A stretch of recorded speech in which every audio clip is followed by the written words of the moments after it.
తోటివారే కానీ ఎవరైనా సరే దేవుని బిడ్డారా, మనం మంచి మనసుతో క్షమించాలి. ఇదే శుద్ధీకరణ.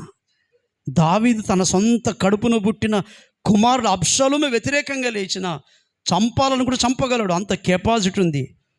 కానీ దావీదు చంపలేదు. కొట్లాడే మనసు అసలు దావీదుకి లేదు.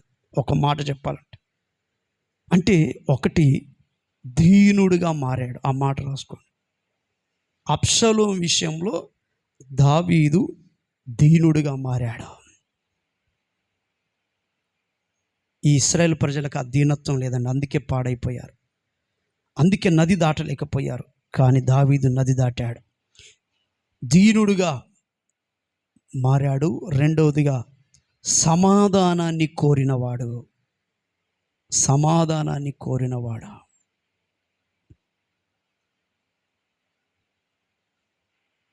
సమాధానం కోరినవాడు. మూడవదిగా కొట్లాడే మనసు లేనివాడు. కొట్లాడే మనసు లేనివాడు అంటే క్షమాపణ మనసు కలిగినవాడు. నాలుగవదిగా దేవునికి బలులు అర్పించినవాడు. బలులు అర్పించడం అనగా నూతన పరుచుకున్నవాడు. ఈ 4 కారణాలను బట్టి దావీదు యొర్దాను దాటాడు. చెప్పండి. ఒకటి, దీనుడుగా మారాడు తన కుమారుని విషయంలో. ఎందుకంటే దావీదు ఎలాంటి వాడో మీకు ఒకసారి చూపిస్తాను. 2వ సామ్యుయేలు గ్రంథం 17వ అధ్యాయం, ఇంకా ఫైనల్ అయిపోయింది, నేను ముగిస్తాను.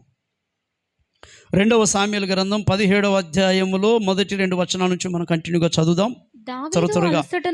దావీదు అలసట నుండి బలహీనంగా ఉన్నాడు గనుక నేను అతని మీద పడి అతని బెదిరించిన ఎడల అతని యొద్దనున్న జనులందరూ పారిపోదురు. రాజును మాత్రమును హతము చేసి జనులందరూ నీ తట్టు త్రిప్పేదను. నీ తట్టు నేను తిప్పుతాను. నీవు వెదుకు మనిషిని నేను పట్టుకొనగా జనులందరూ వచ్చి నీతో సమాధాన పడుదురు గనుక నీ చిత్తమైతే నేను 12,000 మందిని ఏర్పరచుకొని పోయి ఈ రాత్రి దావీదును తరిమి పట్టుకొందునని అహీతోపెలు అబ్షాలోముతో చెప్పగా ఈ బోధ అబ్షాలోమునకును ఇశ్రాయేలు వారి పెద్దలందరికీ యుక్తముగా కనబడేను. అసలు ఎలా కరెక్ట్ అనిపించిందండి. అబ్షాలోముకు వినబడగానే ఇది చాలా రాంగ్, నా తండ్రి గురించి నువ్వు ఎందుకు పొరపాటు వ్యతిరేకంగా మాట్లాడుతున్నావు అని అనవలసిన అబ్షాలోము ఇది కరెక్ట్గానే ఉందన్నాడు. అంతటా అర్కీయుడైనటువంటి హూషై ఏమి చెప్పానో మనవి వినున్నట్లుగా అక్కడ మనము ముందుకు వెళ్తే దేవుని బిడ్డారా, 7వ వచనంలో హూషై అబ్షాలోముతో అంటున్నాడు, ఈసారి అహీతోపెలు చెప్పిన ఆలోచన